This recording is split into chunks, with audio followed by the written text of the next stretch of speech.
The leader of the opposition, Jitendra Chowdhury, visited the residence of a family in Dholai district to offer his condolences after their young child was tragically demised in a road accident last week. The incident occurred on November 17 in Ashtok Kumar Para under the Bartala village committee of Duma Chhora Langtrai Valley. The child, son of Vishwa Kumar Debarma, was reportedly struck by a vehicle in the local market area. Today, the leader of the opposition visited the bereaved parents, Vishwa Kumar Debarma and his wife, at their home. He spent time with the grieving family, offering sympathy and assurance of support during the difficult time.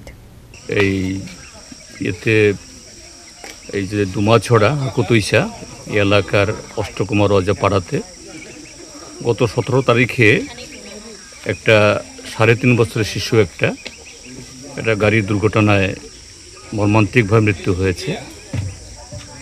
তাদের মা বাবার কাছে এসেছি আমরা একটু প্রবোধ দেওয়ার জন্য, এবং তাদের পরিবারকে, খুবই গরিব পরিবার, আমরা দেখেছি এরকম কোনো সহযোগিতা করা যায় কিনা, এটা অর্থাৎ গভর্নমেন্ট থেকে এরকম কোনো সাহায্যের উদ্যোগ নেওয়া হয়েছে কিনা এটা দেখার জন্য। তো সবটা তথ্য নিয়েছি, আমরা সেভাবেই উদ্যোগটা নেব। পিওর রিপোর্ট, চিনি খরা।